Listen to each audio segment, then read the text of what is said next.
വിദ്യാഭ്യാസപരമായിട്ടും കുടുംബപരമായിട്ടും സാമൂഹ്യപരമായിട്ടും ഈ ബിസിനസിനെ കുറിച്ചിട്ടോ മറ്റുള്ളതിനെ കുറിച്ചോ ഒരു അറിവുമില്ലാത്ത വല്ലീശൻ എന്ന് പറയുന്ന വ്യക്തി ഈ ഒരു തലത്തിലേക്ക് മാറാൻ കഴിഞ്ഞിട്ടുണ്ട് എങ്കിൽ പ്രിയ സുഹൃത്തുക്കളെ നിങ്ങൾ മനസ്സിലാക്കണം. ഞാൻ ഏതോ ഒരു IPS ഉദ്യോഗസ്ഥൻ എഴുതിയ പുസ്തകത്തിൽ പറഞ്ഞിരിക്കുന്നത് പോലെ ഞാൻ സ്രാവുകൾക്കൊപ്പമാണ് പ്രിയ സുഹൃത്തുക്കളെ നീന്തുന്നത്.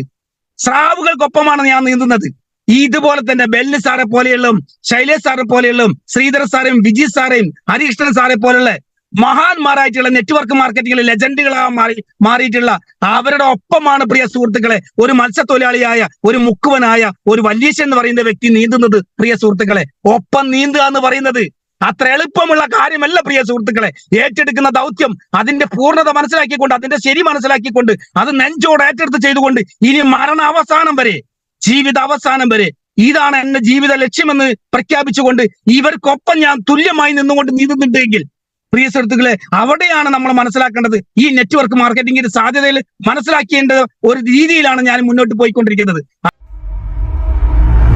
നമ്മൾ തൊപ്പിയിടുന്നത് കൊണ്ടും കുരി തൊടുന്നത് കൊണ്ടും കുരിശ് വരയ്ക്കുന്നത് കൊണ്ടും അത് നമ്മൾ ചെയ്യുന്ന പ്രവൃത്തിയുടെ ഭാഗമായി നമ്മൾ മാറിപ്പോകുന്നു എന്നുള്ളതല്ലാതെ പ്രപഞ്ചത്തിന്റെ ദൃഷ്ടിയിൽ, പ്രപഞ്ചത്തിന്റെ സൃഷ്ടിയിൽ, ഈ ദൈവത്തിന്റെ സൃഷ്ടിയിലും ദൃഷ്ടിയിലും നമ്മളെല്ലാവരും ഒന്നാണ് പ്രിയ സുഹൃത്തുക്കളെ.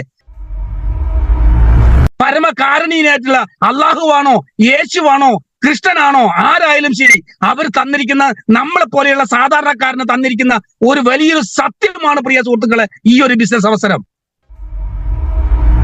അതുകൊണ്ട് നമ്മളെ കൂടുതൽ വന്നിട്ടുള്ള ഓരോ ഡിസ്ട്രിബ്യൂട്ടേഴ്സിനെയും ഇതുപോലെ ഒരു അമ്മ മക്കളെ എങ്ങനെയാണോ, ഒരു ഉമ്മ മക്കളെ എങ്ങനെയാണോ സ്നേഹിക്കുന്നത് അതുപോലെ സ്നേഹിക്കുക.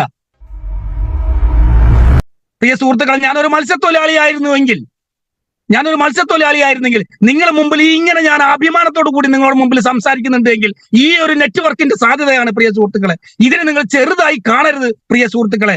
ഒന്നിനെ കുറിച്ചുള്ള വലിപ്പം മനസ്സിലാക്കാതെ അതിനെ സരളമായിക്കൊണ്ട് സരസമായിക്കൊണ്ട് നമ്മൾ ലാഘവത്തോടു കൂടിയാണ് അത് ഏറ്റെടുത്ത് മുന്നോട്ട് ചെയ്യുന്നെങ്കിൽ അതിനെക്കാട്ടും വലിയൊരു പാപമില്ല പ്രിയ സുഹൃത്തുക്കളെ. അതുകൊണ്ട് എന്നെ കേൾക്കുന്ന നിങ്ങളെല്ലാവരും ദൈവം തമ്പുരാൻ, സാക്ഷാൽ ദൈവം തമ്പുരാൻ തന്നിരിക്കുന്ന ഒരു ബിസിനസ് അവസരമാണ്. മനുഷ്യ, നിങ്ങൾക്ക് ധനമുണ്ടാക്കാൻ നിങ്ങൾക്ക് ആഗ്രഹമുള്ള ഒരു വ്യക്തിയാണ് എങ്കിൽ ഇതാ ഏറ്റെടുത്തോളൂ എന്ന് പറഞ്ഞുകൊണ്ട് നമ്മളെ കൈകളിലേക്ക് തന്നിരിക്കുന്ന ഒരു പുണ്യമായ ഒരു പ്രവൃത്തിയാണ്, പുണ്യമായ ഒരു സംഭവമാണ്, പുണ്യമായ ഒരു ബിസിനസ് ആണ് പ്രിയ സുഹൃത്തുക്കളെ MI ലൈഫ് സ്റ്റൈൽ എന്ന് പറഞ്ഞുകൊണ്ട് നമ്മളെ കയ്യിലേക്ക് തന്നിരിക്കുന്നത്. ഇസ്ലാം മത പ്രവാചകനും ആശയവും കൊണ്ട് ലോകമൊട്ടക്കും സഞ്ചരിക്കുന്ന സമയത്ത് റസൂലുള്ളാഹി അലൈഹി വസല്ലമിന് ഒരിക്കലും രണ്ട് കൈയും നീട്ടി ഈ ലോകം സ്വീകരിച്ചിട്ടില്ല പ്രിയ സുഹൃത്തുക്കളെ. കല്ലെടുത്തെറിഞ്ഞ് ഓടിച്ചിട്ടുള്ള നിഷേധിയാണെന്ന് പറഞ്ഞ് എത്രയോ സ്ഥലത്തുനിന്ന് പിന്തിരിഞ്ഞ് ഓടിച്ചിട്ടുള്ള അനുഭവങ്ങൾ ഉണ്ടായിട്ട്, എന്നിട്ട് പോലും അദ്ദേഹം മഹാനാണെന്ന് ആയിട്ട് പോലും അദ്ദേഹം ത്യാഗങ്ങൾ സഹിച്ചിട്ടുണ്ട് പ്രിയ സുഹൃത്തുക്കളെ. അതുപോലെ തന്നെയാണ് യേശു ക്രിസ്തു. ഇതുപോലത്തെ ക്രിസ്തുമത പ്രചാരണം കൊണ്ട് ലോകമെമ്പാടും സഞ്ചരിച്ചായിരുന്ന അദ്ദേഹത്തിനും അവസാനം 6 ഇഞ്ച് ആണിയാണ് അടിച്ചു കയറ്റിയിട്ടുള്ള പ്രിയ സുഹൃത്തുക്കളെ. അതുപോലെ ഭഗവാൻ ശ്രീകൃഷ്ണനായാലും ഹിന്ദു പുരാണത്തിലെ ശ്രീകൃഷ്ണനായാലും ശരി, അതുപോലെ ശ്രീരാമനായാലും ശരി, ദുരിതങ്ങളും കട്ടപ്പാടുകളും എല്ലാം അനുഭവിച്ചാണ് പ്രിയ സുഹൃത്തുക്കളെ. അവിടെയാണ് നമ്മൾ ബോധവാനാകേണ്ടത്. നമ്മളൊരു കാര്യം തീരുമാനിച്ചു കഴിഞ്ഞാൽ, നമ്മളൊരു ദൗത്യം ഏറ്റെടുത്തു കഴിഞ്ഞാൽ അത് ജീവിത അഭിലാഷമായിക്കൊണ്ട് തന്നെ നമ്മൾ കൊണ്ടു നടക്കുകയാണെങ്കിൽ തീർച്ചയായിട്ടും പ്രശ്നങ്ങളും പ്രതിസന്ധികളും പ്രയാസങ്ങളും നമ്മുടെ മുമ്പിൽ ഉണ്ടാവും എന്ന് നമ്മളെ മഹാന്മാർ നമ്മൾ മുമ്പിൽ തെളിയിച്ചുകൊണ്ടിരിക്കുകയാണ് പ്രിയ സുഹൃത്തുക്കളെ. എന്റെ പേര് പരിചയപ്പെടുത്തി എന്റെ പേര് വല്ലീശ് എന്നാണ്. ഞാൻ കൊയിലാണ്ടി ബീച്ചിലാണ്. മലയാളത്തിൽ പറയുകയാണെങ്കിൽ ഒരു കടപ്പുറത്ത് ഒരു മത്സ്യത്തൊഴിലാളി ആയിരുന്നു. ഞാൻ അഭിമാനിക്കുന്നു അക്കാര്യത്തിൽ. കാരണം ഞാൻ അങ്ങനെ ഒരു നീരസത്തോടു കൂടി പറയുന്നല്ല, അഭിമാനത്തോടു കൂടി പറയാണ്. വെച്ചാൽ ഓരോരുത്തരുടെ കുലവും ഗോത്രവും സംസ്കാരവും ഒക്കെ മഹത്തരമാണ്. അതിന് വില കൽപ്പിക്കുകയും അതിൽ ബഹുമാനിക്കുകയും ചെയ്യുന്ന ഒരു വ്യക്തിയാണ് ഞാൻ. എനിക്ക് കുറെ ചെറുപ്പം മുതലേ എനിക്ക് ഇതുപോലെ തന്നെ പല തരത്തിലുള്ള പല മതത്തിൽപ്പെട്ട ആളുകളുള്ള സുഹൃത്തുക്കൾ ഉണ്ടായിരുന്നു. അവരോടൊക്കെ മാന്യമായി പെരുമാറിയിരുന്നു, മാന്യമായി സംസാരിച്ചിരുന്നു. ഞാൻ അവരെ വീടുകളൊക്കെ എൻ്റെ സ്വന്തം വീടുകൾ പോലെ തന്നെ ചെറുപ്പം മുതലേ കണ്ടിരുന്നു.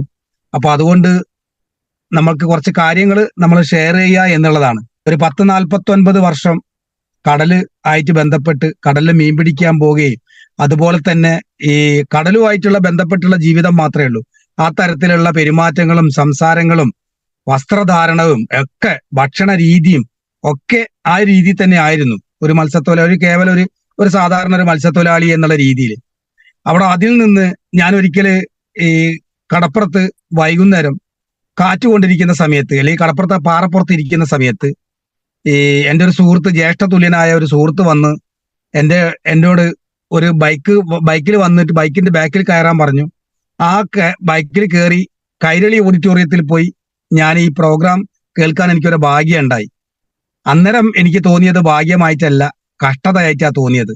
കാരണം ഈ കടപ്പുറത്തൊക്കെ കുറെ ആളുകൾ ഇതുപോലെ ആളുകളെ പറ്റിക്കുന്ന പല പരിപാടിയായിട്ട് വന്നിട്ടുണ്ടായിരുന്നു. അതുകൊണ്ട് തന്നെ ഇതിനെക്കുറിച്ച് എനിക്കൊരു വേറൊരു മിഥ്യാ ധാരണയായിരുന്നു, ശരിയായ ധാരണ അല്ല. അതുകൊണ്ട് തന്നെ ഞാൻ അതിനെ ആ രീതിയിലാണ് ഞാൻ കണ്ടത്. ആളുകളെ, പാവം പിടിച്ച ആളുകളെ കയ്യിലുള്ള പൈസ പറ്റിക്കാൻ വേണ്ടി കുറച്ച് ആളുകൾ ഇങ്ങനെ സൂട്ടും കോട്ടും ഇട്ട് നടക്കുകയാണ്. ഈ സാധാരണക്കാരായിട്ടുള്ള ആളുകൾക്ക് ഉണ്ടാകുന്ന ആ ഒരു ചിന്താഗതിയിൽ നിന്ന് വ്യത്യസ്തമായി സംസാരിക്കുകയും പെരുമാറുകയും ചെയ്യുന്ന സമയത്ത് പാവങ്ങളെ അതിൽ വീഴുകയും അവരെ പൈസ പിടിച്ചടക്കാൻ വേണ്ടി, അല്ലെ അവരെ പൈസ തട്ടിപ്പറിക്കാൻ വേണ്ടിയിട്ട് കുറെ ആളുകൾ കച്ചകെട്ടി ഇറങ്ങിയിരിക്കുകയാണ് എന്നുള്ളതാണ് ഞാൻ ധരിച്ചു വെച്ചിരിക്കുന്നത്. അപ്പൊ ആ ഒരു മീറ്റിംഗ് സെന്ററിൽ പോകുന്ന സമയത്ത് ഞാൻ വിചാരിച്ചു, എന്നെ വിളിച്ചുകൊണ്ട അയാൾ ആർട്ട് ഓഫ് ലിവിങ്ങിന്റെ ഒരു അനുഭാവിയാണ്, ആ കോഴ്സ് കഴിഞ്ഞ ആളായതുകൊണ്ട് അങ്ങനെയുള്ള എന്തെങ്കിലും ഒരു ആധ്യാത്മിക, ഞാനിപ്പോ നേരത്തെ പറഞ്ഞതുപോലെ എനിക്ക് എല്ലാ മതത്തിൽപ്പെട്ട ആധ്യാത്മിക കാര്യങ്ങളും എനിക്ക് കേൾക്കുന്നത് ഭയങ്കര ഇഷ്ടമാണ്. എല്ലാത്തിലും നന്മയുണ്ട്, അതുപോലെ തന്നെ എല്ലാത്തിനും തിന്മയുണ്ട്. അപ്പൊ നന്മ നമ്മൾ സ്വീകരിക്കുക എന്നുള്ളതാ. പ്രിയ സുഹൃത്തുക്കളെ, ഞാൻ ആദ്യമായി ഇത് കേൾക്കാൻ വേണ്ടി വന്ന കാര്യം ഞാൻ പറഞ്ഞു. ഞാനൊരു മത്സ്യത്തൊഴിലാളിയായിരുന്നു, അവിടെ ജീവിച്ചു വളർന്നു. പലതരത്തിലുള്ള പ്രശ്നങ്ങളും പ്രയാസങ്ങളും കൊണ്ട് ബുദ്ധിമുട്ടി നിൽക്കുന്ന സമയത്താണ് എന്റെ പ്രിയ സുഹൃത്ത് ഇത് പരിചയപ്പെടുത്തുന്നത്. ഈ കോട്ട് ഇട്ട് നിൽക്കുന്ന ആൾക്കാരുണ്ടല്ലേ, അതിൽ ഏറ്റവും പ്രധാനപ്പെട്ട ഒരു ലീഡറാണ് ബിജു BK സാർ.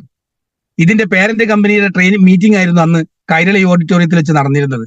അവിടെ Biju BK sir, Shaju sir, അതുപോലെ മനോജ് മാഷ്, അതുപോലെ മനോജ് സാറ്, പിന്നെ ഈ ഹരീഷ്ണ സാറ് എന്ന് പറയുന്ന കുറെ ആളുകൾ ഇവരൊക്കെ ഞാൻ ഇത് പറയുന്ന സമയത്ത് ഇവരെങ്ങനെയാണ് മനുഷ്യരുടെ ബ്രെയിൻ വാഷ് ചെയ്യുന്നത്, അല്ലെങ്കിൽ ഇവരൊക്കെ എങ്ങനെയാണ് മനുഷ്യന്മാരെ മനസ്സ് മാറ്റിയെടുക്കുന്നത്, ആ ടെക്നിക്ക് എന്നാണ് ഈ ക്ലാസ് കേൾക്കുന്ന സമയത്തും ഞാൻ ശ്രദ്ധിച്ചിട്ടുള്ളത്. ഞാനത് വളരെ ശ്രദ്ധാപൂർവം ഇവരെ ഓരോ ചലനങ്ങളും ഇവരെ ഓരോ വാക്കുകളും ഞാൻ ശ്രദ്ധിച്ചു. ഇവരെങ്ങനെയാണ് മനുഷ്യന്മാർ ഇതിലേക്ക് കുടുക്കുന്നത്, ആ ടെക്നിക്ക് പഠിച്ചിട്ട് വേണം എനിക്കിത് എന്റെ കടപ്പുറത്ത് വന്നിട്ട് എന്റെ സുഹൃത്തുക്കളോട് ഇതൊക്കെ പറഞ്ഞ് മനസ്സിലാക്കി കൊടുക്കാൻ. പക്ഷേ സുഹൃത്തുക്കളെ, ഞാൻ ഇവരെല്ലാരെയും നോക്കുന്ന സമയത്ത് എനിക്ക് ഒരു കാര്യം മനസ്സിലായത്, ഒരു തിരിച്ചറിവ് എനിക്ക് ഉണ്ടായത് എന്താണെന്ന് വെച്ചാൽ, ഇവരൊക്കെ കാണാൻ, ഹരീഷ്ണ സാർ ഇത്തിരി കറുത്തിട്ടാണെങ്കിലും ശരി, നല്ല പേഴ്സണാലിറ്റി ഉണ്ട്. അതുപോലെ ബിജു BK സാർ വെളുത്തിട്ട് സുന്ദരനാണ്. അതുപോലെ തന്നെ നമ്മൾ ആ സൗന്ദര്യത്തെക്കാളും വേറൊരു സൗന്ദര്യം ഇവരെ മുഖലക്ഷണങ്ങൾ, മുഖഭാവങ്ങൾ, ആ ശരീര ഭാഷകള്, ഇവര് മറ്റുള്ളവരോട് ഇടപെടുന്ന രീതികൾ, ഇവര് മറ്റുള്ളവരോട് സംസാരിക്കുന്ന രീതികൾ, ഇതൊക്കെ ശ്രദ്ധിക്കുന്ന സമയത്ത് എനിക്ക് തോന്നി ഇവരാരും അങ്ങനെ ഉഡായ്പ കളിക്കുന്ന ആൾക്കാരല്ല, ഇവരൊക്കെ സത്യസന്ധന്മാരാണെന്ന് തോന്നി. ഈ പരിപാടി ഞാൻ ഇവരെ വട്ടം വരച്ച് കാണിക്കുന്നുണ്ട്, പൈസ കൊടുക്കുന്ന കാര്യങ്ങൾ, ലക്ഷങ്ങൾ വാങ്ങിയ കാര്യങ്ങളൊക്കെ ഇവർ പറയുന്നുണ്ട്. പക്ഷെ ഞാൻ ഇവരെ ഓരോ വ്യക്തികളെയും നോക്കിയിരുന്നു. അങ്ങനെ ഇവരോട് ഞാൻ പരിപാടി കഴിഞ്ഞപ്പോൾ ഇവരെ ഓരോ ആളുകളടുത്തും പോയി ഞാൻ ഇവരോട് സംസാരിച്ചു, പരിചയപ്പെട്ടു. ഇവരാണല്ലേ ഇത് നേതൃത്വം വഹിക്കുന്നത്, ആ നേതൃത്വം വഹിക്കുന്ന ആൾക്കാർക്ക് എന്തെങ്കിലും നേതൃത്വ പാഠം ഉണ്ടാകുമല്ലേ, എന്തെങ്കിലും ഒരു കഴിവുണ്ടാകുമല്ലേ എന്നുള്ള ചിന്തയിലൂടെ ഞാൻ ഇവരോട് പോയി സംസാരിച്ചു. ആദ്യം പോയി സംസാരിക്കുന്നത് ഷാജു സാർ നടുവണ്ണൂർ. അദ്ദേഹത്തോട് സംസാരിച്ചു, പേര് പറഞ്ഞു, സ്ഥലം പറഞ്ഞു, ജോലി ചോദിച്ചു. ഞാൻ ചോദിച്ചു, നിങ്ങൾ ഇത് തന്നെയാണോ ചെയ്യുന്നത്, വേറെ ജോലി ചെയ്യുന്നോ? അന്നേരം അദ്ദേഹം പറഞ്ഞു, ഞാനൊരു ഹെൽത്ത് ഇൻസ്പെക്ടർ ആണ്, അത് മാത്രമല്ല അധ്യാപകരായ മക്കളാണ്, രക്ഷിതാക്കളാണ്. ഇതൊക്കെ കേട്ട് മനോജ് മാഷോട് ചോദിച്ചപ്പോ ഞാൻ ആ കാവുന്തറ സ്കൂളില് മാഷാണ്. അതുപോലെ തന്നെ ഈ ബിജു BK സാറ് പറയുന്ന സമയത്ത് ഇൻഷുറൻസ് മാർക്കറ്റിംഗ്, നല്ലൊരു കമ്പനീന്റെ മാർക്കറ്റിംഗ് മേഖലയിൽ ജോലി ചെയ്തിരുന്ന ആൾ. ഇങ്ങനെ ഇവരൊക്കെ ഓരോന്ന് പറയുമ്പോ ബെല്ലി സാർ ഉണ്ടായിരുന്നു. ബെല്ലി സാറ് ഈ ഒരു ജോലി, സർക്കാർ ജോലി കിട്ടി, അത് വേണ്ടാന്ന് വെച്ച് ഇത് ചെയ്യുന്നത്. അപ്പൊ ഇവരൊക്കെ പരിചയപ്പെട്ട് കഴിഞ്ഞപ്പോ എനിക്ക് തോന്നി ഇവരൊക്കെ കുറച്ച് വൃത്തിയുള്ള ആളുകളാണ്. ആ വൃത്തിയുള്ള ആ ഒരു കാഴ്ചപ്പാട് എനിക്കെപ്പോ നല്ല ആളുകൾ, ഇപ്പോ ഉമർ സാറിനെ പോലെയുള്ള, അതുപോലെ എല്ലാവരെ പോലുള്ള ആളുകളെ എനിക്ക് അടുക്കുന്നതും പരിചയപ്പെടുന്നതും എനിക്ക് ഭയങ്കര ഇഷ്ടമാണ്. ഈ പറയുന്ന ആധ്യാത്മിക തരത്തിൽ സാറിനെ കാണുന്ന സമയത്ത് ഞങ്ങളെ ഹിന്ദുക്കളുടെ ഭാഷ പറഞ്ഞ് ജപമാലയും കയ്യിലേന്തിക്കൊണ്ട് എപ്പോ നടക്കുന്നത്, അതൊക്കെ എന്താ പറയുമ്പോൾ ഒരു വ്രതം, ജീവിത ലക്ഷ്യത്തിന് വേണ്ടി, സാക്ഷാത്കാരത്തിന് വേണ്ടി ഒരു വ്രതമെടുത്ത് ഇറങ്ങിയ വ്യക്തികളാണ് അത്തരം കാര്യങ്ങൾ കൊണ്ടു നടക്കുക എന്നുള്ളതാണ്. അതുകൊണ്ട് തന്നെ എനിക്ക് അദ്ദേഹത്തോട് ഭയങ്കര ബഹുമാനമായിരുന്നു, സ്നേഹമാണ്. നമ്മളത് കാണിക്കുന്നില്ല എന്ന് മാത്രമല്ല, ഉള്ളിൽ നമ്മൾ അങ്ങനെ ചിന്തിക്കാറുണ്ട്. അപ്പൊ അതുപോലെ നമ്മൾ ഇവരോട് സംസാരിച്ചു കഴിഞ്ഞപ്പോ ഇവരൊക്കെ നല്ല നിലയിൽ ജീവിക്കുന്ന ആളുകളാണ്. ഇവരൊക്കെ മനുഷ്യന്മാരെ പറ്റിച്ച് ജീവിക്കേണ്ട ആളുകളല്ല. ഇവർക്കൊക്കെ മാന്യമായി ജീവിക്കാനുള്ള എല്ലാ സൗകര്യങ്ങളും അവർക്കുണ്ട് എന്ന് തിരിച്ചറിഞ്ഞതോടുകൂടി ഇതെന്താണെന്ന് ഞാൻ മനസ്സിലാക്കാൻ തീരുമാനിച്ചു. നമ്മൾ എപ്പോഴും വളരെ ശ്രദ്ധിക്കേണ്ട ഒരു കാര്യം എന്താണെന്ന് വെച്ചാൽ, എന്ത് കാര്യം നമ്മൾ കേൾക്കുന്ന സമയത്തും, എന്ത് കാര്യം നമ്മൾ കാണുന്ന സമയത്തും, എന്ത് കാര്യം നമ്മൾ അറിയുന്ന സമയത്തും അതിന്റെ ആന്തരിക സത്ത നമ്മൾ മനസ്സിലാക്കിയിരിക്കണം പ്രിയ സുഹൃത്തുക്കളെ. അത് മനസ്സിലാക്കുന്ന സമയത്താണ് നമ്മൾക്ക് അതിൽ നിന്നുള്ള പോസിറ്റീവ് എന്താണോ നെഗറ്റീവ് എന്താണെന്നോ നമുക്ക് മനസ്സിലാക്കാൻ പറ്റുക. എന്തെങ്കിലും കേൾക്കുന്നത് കൊണ്ടോ, എന്തെങ്കിലും പറയുന്നത് കൊണ്ടോ, എന്തെങ്കിലും ചെയ്യുന്നത് കണ്ടിട്ടോ നമ്മൾ ആവേശത്തോടു കൂടി ഇതിനെ ഏറ്റെടുത്ത് ചെയ്യുക അല്ല. അതിന് പകരം നമ്മൾ ചെയ്യേണ്ടത് ഒരു കാര്യം നമ്മൾ കേൾക്കുന്ന സമയത്തും, ഒരു കാര്യം നമ്മൾ അറിയുന്ന സമയത്തും ആ അറിവിനെ കുറിച്ച്, ആ കേട്ട കാര്യത്തെക്കുറിച്ച് നമ്മൾ തന്നെ സ്വയം ചിന്തിച്ചറിയേണ്ട കാര്യങ്ങളുണ്ട് പ്രിയ സുഹൃത്തുക്കളെ. അങ്ങനെ നമ്മൾ ചിന്തിച്ചറിയുന്ന കാര്യങ്ങൾ എന്താണോ ആ കാര്യത്തിലൂടെയായിരിക്കണം നമ്മൾ സഞ്ചരിക്കേണ്ടത്.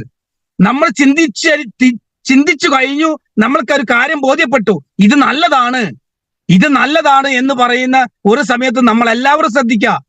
നെറ്റ്വർക്ക് മാർക്കറ്റിങ്ങിനെ കുറിച്ച് പ്രത്യേകിച്ചും, MI ലൈഫ് സ്റ്റൈലിനെ കുറിച്ച് പ്രത്യേകിച്ചും ഇത് നല്ലതാണ് എന്ന് നമ്മൾ ഒരിക്കൽ പറഞ്ഞു കഴിഞ്ഞാൽ ആ നല്ലതിനെ നമ്മൾ പിന്നീട് തള്ളിപ്പറയേണ്ട അവസ്ഥ വരികയാണെങ്കിൽ പ്രിയ സുഹൃത്തുക്കളെ, അത് നമ്മൾ ചെയ്യുന്ന പാപമാണ് പ്രിയ സുഹൃത്തുക്കളെ. നമ്മളെ ഒരേ ബുദ്ധിയിൽ, ഒരേ ചിന്താഗതിയിൽ, ഒരേ ശരീരത്തിൽ നമ്മൾ നല്ലതാണ് എന്ന് നമ്മൾ പറഞ്ഞിട്ടുണ്ട് എങ്കിൽ, ഇപ്പൊ എന്റെ മുമ്പിൽ ഇരിക്കുന്ന സാറ്, ഇപ്പൊ MC കൈകാര്യം ചെയ്ത സാറ്, ആ സാറ് നമ്മൾ തമ്മിൽ പരിചയമുണ്ട് എങ്കിൽ, സാറ് നല്ല വ്യക്തിയാണ് എന്ന് ഞാൻ ഒരിക്കൽ പോലെങ്കിലും ചിന്തിച്ചിട്ടുണ്ട് എങ്കിൽ, പിന്നീട് ഞാൻ ഇയാൾ മോശക്കാരനാണെന്ന് ചിന്തിക്കുന്നുണ്ട് എങ്കിൽ അവിടെ മനസ്സിലാക്കേണ്ടത് അദ്ദേഹത്തിന്റെ പോരായ്മയോ അല്ലെങ്കിൽ അദ്ദേഹത്തിന്റെ കുറവുകളല്ല പ്രിയ സുഹൃത്തുക്കളെ, അതെന്റെ കുറവായിട്ട് മനസ്സിലാക്കണം. കാരണം എന്റെ തിരിച്ചറിവുകൾ കറക്റ്റ് അല്ലായിരുന്നു. അതുകൊണ്ട് പ്രിയ സുഹൃത്തുക്കളെ, ഇന്ന് MI ലൈഫ് സ്റ്റൈൽ മാർക്കറ്റിംഗ് എന്ന് പറഞ്ഞുകൊണ്ട് നമ്മളെല്ലാവരും നെഞ്ചോടെ ഏറ്റെടുത്തിരിക്കുന്ന ഈ ഒരു മേഖല, ഇത് നമ്മൾ ഇന്ന് പറയുന്നു ശരിയാണ് എന്ന് പിന്നീട് നമ്മൾ പറയേണ്ടി വരുന്ന ഗതിയിലേക്ക് നമ്മൾ പോകരുത് പ്രിയ സുഹൃത്തുക്കളെ. അവിടെയാണ് നമ്മളെ തിരിച്ചറിവ്, നമ്മൾ ആരാണ്, നമ്മൾ എന്താണ് എന്ന് സമൂഹം നിരീക്ഷിക്കുന്നുള്ള ഈ ഒരു സാഹചര്യത്തിൽ നമ്മൾക്ക് എന്തെങ്കിലും നല്ലതെന്ന് പറഞ്ഞ കാര്യത്തെക്കുറിച്ച് പിന്നീട് തള്ളിപ്പറയേണ്ടി വന്നാൽ അവിടെ നമ്മൾ മനസ്സിലാക്കേണ്ടത് നമ്മൾ തന്നെ സ്വയം ഇല്ലാതാകുന്നതിന് തുല്യമാണ് പ്രിയ സുഹൃത്തുക്കളെ.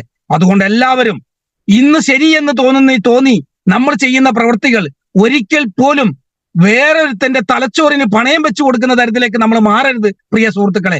അവിടെയാണ് ഞാൻ ആര്, നിങ്ങൾ ആരാണ്, എന്താണ് നിങ്ങൾ ചിന്തിക്കുന്നത്, എന്താണ് നിങ്ങൾ പറയുന്നത്, ആ തരത്തിലേക്ക് മാറേണ്ടത്. അതുകൊണ്ട് പ്രിയ സുഹൃത്തുക്കളെ, ഈ ബിസിനസ്സിലൂടെ നിങ്ങൾ രക്ഷപ്പെടാൻ ആഗ്രഹിക്കുന്ന ഒരു വ്യക്തിയാണ് എങ്കിൽ തീർച്ചയായിട്ടും അതുള്ളത് കൊണ്ടായിരിക്കാം ഇങ്ങനെ നമ്മൾ രാവിലെ നേരങ്ങളിൽ ഈ ഒരു സമയത്ത് നമ്മൾ ഈ ഒരു മീറ്റിംഗിൽ നമ്മൾ പങ്കെടുക്കുന്നത്.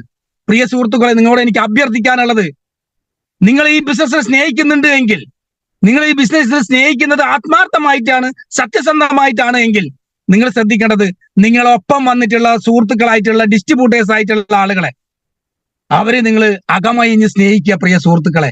ഞാൻ എപ്പോഴും പറയാറുണ്ട്, നമ്മളെപ്പോഴും വായിച്ചറിയാറുണ്ട്, നമ്മളെപ്പോഴും കേൾക്കാറുണ്ട്, നിസ്വാർത്ഥ സ്നേഹത്തിന്റെ പര്യായം അമ്മയാണ് എന്നാണ്. പ്രിയ സുഹൃത്തുക്കളെ, അമ്മയാണ്, ഉമ്മയാണ് നമ്മളെ നിസ്വാർത്ഥ സ്നേഹത്തിന്റെ പര്യായം. ഈ നിസ്വാർത്ഥ സ്നേഹം പര്യായം അമ്മയായി കാണുന്നതിന്റെ കാരണം എന്താണ്? അതൊന്നും നമ്മളൊന്ന് ചിന്തിച്ചു നോക്കിയാൽ നമുക്ക് മനസ്സിലാവും. നിസ്വാർത്ഥ സ്നേഹത്തിന്റെ പര്യായം അമ്മയാകുന്നത്, അമ്മ ഒരു ഉമ്മ മക്കളെ വളർത്തുന്നത് ഒരിക്കലും ഒരു പ്രതിഫലം ഇച്ഛിച്ചുകൊണ്ടല്ല പ്രിയ സുഹൃത്തുക്കളെ. പ്രതിഫലം ഇച്ഛിച്ചുകൊണ്ടാണ് അവർ ചെയ്യുന്നതെങ്കിൽ എന്ത് കൊടുത്താലും, ഈ ദുനിയാവിൽ നിങ്ങൾ എന്ത് തന്നെ കൊടുത്താലും ആ ഉമ്മയ്ക്ക് പകരം ഒന്നും കൊടുക്കാനില്ല. നമ്മൾക്ക് വേണ്ടി സഹിച്ചിട്ടുള്ള സകല ശക്തിക്ക് മുമ്പിൽ നമ്മൾക്ക് ഒന്നും തിരിച്ചു കൊടുക്കാനില്ല പ്രിയ സുഹൃത്തുക്കളെ. ആ തിരിച്ചു കൊടുക്കാൻ എന്റെ മകന് കഴിയില്ല എന്ന് പൂർണ്ണ ബോധത്തോടു കൂടിയാണ് നമ്മളെ ഉമ്മ അല്ലെങ്കിൽ അമ്മ നമ്മളെ വളർത്തി വലുതാക്കുന്നത്. അതുപോലെ ആയിരിക്കണം പ്രിയ സുഹൃത്തുക്കളെ നിങ്ങളെ കൂടുതൽ വന്നിട്ടുള്ള, നമ്മളെ കൈപിടിച്ചിട്ടുള്ള ഒരാളെ പോലും നമ്മളിൽ നിന്ന് വ്യത്യസ്തനാണ് എന്നുള്ള രീതിയിൽ നമ്മൾ അവരെ കാണാതെ, ഞാനും നീയും ഈ പ്രപഞ്ചത്തിൽ നിറഞ്ഞു നിൽക്കുന്ന, ഇന്ന് പ്രാർത്ഥനാ ഗീതത്തിൽ പറഞ്ഞതുപോലെ എല്ലാത്തിനും കാരണഭൂതനായിട്ടുള്ള ആ സർവശക്തിയാണ് എന്നിലും നിങ്ങളിലും എല്ലാത്തിലും കുടികൊള്ളുന്നത് പ്രിയ സുഹൃത്തുക്കളെ. ഇവിടെ ആരും വിഭിന്നമല്ല, എല്ലാം ഒന്നാണ് പ്രിയ സുഹൃത്തുക്കളെ. നമ്മളെല്ലാവരും ഒന്നാണ്. നമ്മളെ ചിന്താധാര കൊണ്ടും മാനസിക കഴിവ് കൊണ്ടും മാനസിക ശക്തി കൊണ്ടും നമ്മൾ വേറെയായി കാണുകയാണ്.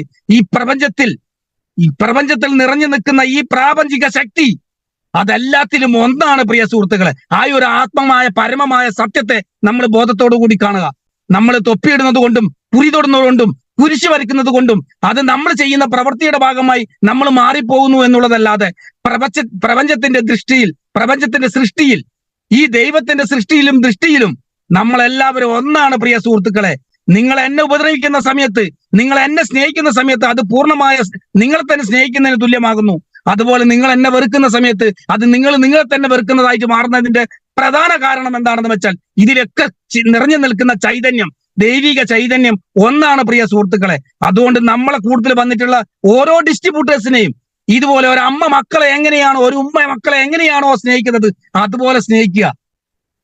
എന്റെ ജീവിതത്തിൽ എനിക്ക് മറക്കാൻ പറ്റാത്ത ഒരു അനുഭവം ഉണ്ടായിട്ടുണ്ട്. ഞാൻ മലേഷ്യക്ക് പോവുകയുണ്ടായി. ഹരീഷ്ണ സാറിനും ബെല്ലി സാറിനും ഒക്കെ അറിയുന്ന കാര്യ. ഒരിക്കലും എൻ്റെ ഒരു സുഹൃത്ത് മുഖാന്തരം മലേഷ്യക്ക് പോകാനുള്ള ഒരു അവസരം കിട്ടി. അത് പറ്റിക്കപ്പെട്ടതാണ്. ആ പോകുന്ന സമയത്ത് ആ ചെയ്യേണ്ട ലീഗലായിട്ടുള്ള കാര്യങ്ങളൊന്നും ചെയ്യാതെ അവിടെ മലേഷ്യക്ക് പോകാൻ പറ്റില്ല. എയർപോർട്ടിൽ വെച്ചിട്ട് അവിടെ പിടിക്കപ്പെട്ട് അവിടെ ഒരു മാസക്കാലം അവിടെ ജയിലിൽ കഴിയുന്ന പോലെ ഒരു മാസക്കാലം ഞാൻ താമസിക്കുകയുണ്ടായി. ആ താമസിക്കുന്ന സമയത്താണ് വലിയ പെരുന്നാൾ അന്ന് അവിടെ വരുന്നത്. വലിയ പെരുന്നാളാണോ ചെറിയ പെരുന്നാളാണോ എന്ന് എനിക്കറിയില്ല. പ്രിയ സുഹൃത്തുക്കളെ, നമ്മൾ ശരിക്കും പറയുകയാണെങ്കിൽ അവിടെ എനിക്കൊരു വലിയൊരു തിരിച്ചറിവ് വന്നൊരു കാര്യം. കാരണം നമ്മൾ മറ്റു മതസ്ഥരെ കുറിച്ചിട്ട് നമ്മൾ എന്താണോ ധരിച്ചു വെച്ചിരിക്കുന്നത് അത് ശരിയാവണമെന്നില്ല എന്ന് ബോധ്യപ്പെട്ട ഒരു നിമിഷങ്ങളായിരുന്നു ആ ഒരു കുറച്ചു കാലങ്ങളിൽ എന്റെ ജീവിതത്തിൽ വന്നിട്ടുള്ളത്. അന്ന് ആ ഒരു അന്ന് ആ ഹോളിൽ വെച്ചുകൊണ്ട് ഈ പെരുന്നാളിന്റെ വലിയ പെരുന്നാളോ എന്നറിയില്ല, ആ പെരുന്നാളിന്റെ രാവിലെ വെളുപ്പ് സമയത്ത് അവിടെ ഒരു ഈദ് എന്തെന്നാ അതിനെ കൊണ്ട് പറയാ, ഈദ്ഗാഹ് ആ ഒരു നമസ്കാരം ഞാൻ അവിടെ ഇരുന്നു കൊണ്ടാണ് ഇവരെല്ലാവരും കൂട്ടത്തോടെ നമസ്കരിക്കുന്നത്. അത് നമസ്കരിക്കുന്ന സമയത്ത് ഇവർ പ്രാർത്ഥിക്കുന്ന പ്രാർത്ഥനകൾ കേട്ട സമയത്ത് ഞാൻ ഞെട്ടിപ്പോയി. കാരണം എന്താണെന്ന് വെച്ചാൽ അവർക്ക് ഈ മുന്നിൽ നേതൃത്വം കൊടുക്കുന്ന ആള് പ്രാർത്ഥിക്കുന്നത് എന്റെ കൂട്ടത്തിലുള്ള ആൾക്കാർക്ക് എല്ലാവർക്കും സന്തോഷവും സൗഖ്യവും അവരെ കുടുംബത്തിലുള്ള ഓരോ മക്കൾക്കും ഭാര്യക്കും ഉമ്മമാർക്കും അമ്മമാർക്കും എല്ലാവർക്കും സൗഖ്യങ്ങൾ കൊടുക്കണമേ കാരണഭൂതനായ അള്ളാഹുവെ. അത് പറയുന്ന സമയത്ത് അദ്ദേഹവും കരയുന്നുണ്ട്, അതോടൊപ്പം തന്നെ ഇത് കേൾക്കുന്ന ആൾക്കാരും കരയുന്നുണ്ട്. ശരിക്കും പറയുകയാണെങ്കിൽ എനിക്കത് ഞാൻ ഞെട്ടിപ്പോയ നിമിഷങ്ങളായിരുന്നു. ആർക്കോ വേണ്ടി ആരോ പ്രാർത്ഥിക്കുക, എല്ലാവരും പ്രാർത്ഥിക്കുക. മനുഷ്യന്റെ നന്മക്ക് വേണ്ടി, ഗോത്രത്തിന് വേണ്ടി, കുലത്തിന് വേണ്ടി മനുഷ്യന്മാർ ഒന്നടങ്കം കൂട്ടത്തോടെ പ്രാർത്ഥിക്കുക. ബെല്ലി സാർ എപ്പോഴും പറയുന്ന വാക്കുണ്ട്, കൂട്ടമായ പ്രാർത്ഥനയും കൂട്ടമായ പ്രവൃത്തിയും ഫലം ചെയ്യുമെന്ന് അവിടെ നിന്ന് ബോധ്യപ്പെട്ടതാ. ആ ഈദ്ഗാഹിന് പ്രാർത്ഥിച്ചു കഴിഞ്ഞതിന് ശേഷം ഇവരൊക്കെ തമ്മിൽ കെട്ടിപ്പിടിക്കുന്നു. ഞാൻ നേരത്തെ പറഞ്ഞതുപോലെ ഈ പ്രപഞ്ചത്തിലുള്ള സകല ശക്തികളും ഒന്നാണ് എന്ന് പഠിപ്പിക്കുന്ന വലിയൊരു സന്ദേശമാണ് അവിടെ നിന്ന് നമുക്ക് കിട്ടുന്നത്. ആ ഒരു എല്ലാവരും കെട്ടിപ്പിടിച്ച് കരയുന്നു. എന്തെങ്കിലുമൊക്കെ അറിഞ്ഞോ അറിയാതെ ചെയ്ത തെറ്റുകൾ ഉണ്ടെങ്കിൽ എന്നോട് പൊറുക്കണമേ. അത് നാഥനോടും പ്രാർത്ഥിക്കുന്നു, അതുപോലെ തമ്മിൽ പ്രാർത്ഥിക്കുന്നു. എത്ര മഹത്തരമായി ഊഷ്മളമായ, ഞാൻ ഇപ്പോഴും അത് കാണുന്ന സമയത്ത് എന്റെ മനസ്സ് പടയ്ക്കുന്ന ഒരു സംഭവം. അത് ഇതുപോലെ ആയിരിക്കണം പ്രിയ സുഹൃത്തുക്കളെ, ഇതുപോലെ ആയിരിക്കണം. നമ്മളെല്ലാവരും ഒറ്റക്കെട്ടായി നിന്നുകൊണ്ട് 95% വരുന്ന റോബർട്ട് കിയോസാക്കി പറയുന്നുണ്ട്, 95% വരുന്ന സാധാരണക്കാരനായിട്ടുള്ള നമ്മളെ പോലുള്ള വ്യക്തികൾ 5% വരുന്ന സമ്പന്നതയിലേക്ക്. ഹിന്ദു ആചാരപ്രകാരം പറയുന്നു അഷ്ടൈശ്വര്യങ്ങളിൽ പ്രധാനപ്പെട്ട ഐശ്വര്യമാണ് ധനം. ഈ ധനം ചേർന്നാൽ മാത്രമേ 8 ഐശ്വര്യങ്ങൾ ഒന്നാകൂ. അതില്ലാതെ ബാക്കി 7 ഐശ്വര്യങ്ങൾ വന്നു കഴിഞ്ഞാൽ, 7 ഐശ്വര്യങ്ങൾ വന്നു കഴിഞ്ഞാൽ നിങ്ങൾ പൂർണ്ണനല്ല എന്ന് പറയുന്നുണ്ട്. അതുപോലെയാണ് പ്രിയ സുഹൃത്തുക്കളെ, പണം എന്ന് പറയുന്ന സംഭവം നമ്മളെ ജീവിതത്തിൽ ഇല്ല എങ്കിൽ നമ്മൾ പൂർണ്ണനല്ല പ്രിയ സുഹൃത്തുക്കളെ. ആ പൂർണ്ണത കൈവരിക്കുന്നതിന് വേണ്ടി നേരത്തെ പറഞ്ഞിട്ടുള്ള പരമപുരുഷനായിട്ടുള്ള പരമകാരണീയനായിട്ടുള്ള അള്ളാഹുവാണോ യേശുവാണോ കൃഷ്ണനാണോ ആരായാലും ശരി, അവർ തന്നിരിക്കുന്ന നമ്മളെ പോലെയുള്ള സാധാരണക്കാരന് തന്നിരിക്കുന്ന ഒരു വലിയൊരു സത്യമാണ് പ്രിയ സുഹൃത്തുക്കളെ ഈ ഒരു ബിസിനസ് അവസരം. ഇന്ന് ഞാൻ നിങ്ങളുടെ മുമ്പിൽ സംസാരിക്കുന്നത് ഞാൻ 8 ലക്ഷം രൂപ വരുന്ന എൻ്റെ ഒരു സ്വന്തം കാറിലാ. പ്രിയ സുഹൃത്തുക്കളെ, ഞാനൊരു മത്സ്യത്തൊഴിലാളിയായിരുന്നെങ്കിൽ നിങ്ങളുടെ മുമ്പിൽ ഇങ്ങനെ ഞാൻ അഭിമാനത്തോടു കൂടി നിങ്ങളുടെ മുമ്പിൽ സംസാരിക്കുന്നുണ്ടെങ്കിൽ ഈ ഒരു നെറ്റ്വർക്കിന്റെ സാധ്യതയാണ് പ്രിയ സുഹൃത്തുക്കളെ. ഇതിനെ നിങ്ങൾ ചെറുതായി കാണരുത് പ്രിയ സുഹൃത്തുക്കളെ. ഒന്നിനെ കുറിച്ചുള്ള വലിപ്പം മനസ്സിലാക്കാതെ അതിനെ സരസമായിക്കൊണ്ട് നമ്മൾ ലാഘവത്തോടു കൂടിയാണ് അത് ഏറ്റെടുത്ത് മുന്നോട്ട് ചെയ്യുന്നെങ്കിൽ അതിനെക്കാട്ടും വലിയൊരു പാപമില്ല പ്രിയ സുഹൃത്തുക്കളെ. അതുകൊണ്ട് എന്നെ കേൾക്കുന്ന നിങ്ങളെല്ലാവരും സാക്ഷാൽ ദൈവം തമ്പുരാൻ തന്നിരിക്കുന്ന ഒരു ബിസിനസ് അവസരമാണ്. മനുഷ്യ, നിങ്ങൾക്ക് ധനമുണ്ടാക്കാൻ നിങ്ങൾക്ക് ആഗ്രഹമുള്ള ഒരു വ്യക്തിയാണ് എങ്കിൽ ഇതാ ഏറ്റെടുത്തോളൂ എന്ന് പറഞ്ഞുകൊണ്ട് നമ്മളെ കൈകളിലേക്ക് തന്നിരിക്കുന്ന ഒരു പുണ്യമായ ഒരു പ്രവൃത്തിയാണ്, പുണ്യമായ ഒരു സംഭവമാണ്, പുണ്യമായ ഒരു ബിസിനസ്സാണ് പ്രിയ സുഹൃത്തുക്കളെ MI ലൈഫ് സ്റ്റൈൽ എന്ന് പറഞ്ഞുകൊണ്ട് നമ്മളെ കയ്യിലേക്ക് തന്നിരിക്കുന്നത്. ആത്മാർത്ഥമായി നിങ്ങൾ നെഞ്ചോടെ ഏറ്റെടുത്ത് ചെയ്യുക. ഇന്ന് സാധാരണക്കാരനായിട്ടുള്ള ഞാൻ, അതുവരെ എന്റെ 49ാമത്തെ വയസ്സിലാണ് എനിക്ക് ഈ ബിസിനസ് അവസരം എന്റെ കയ്യിലേക്ക് വന്നിട്ടുള്ളത്. അത് കിട്ടുന്ന സമയത്ത് എന്തെല്ലാമോ ചെയ്തു. ഞാൻ എപ്പോ പാടിപ്പതിഞ്ഞ ചെറുപ്പത്തിലെ പാടാറുള്ള ഒരു പാട്ടുണ്ട്,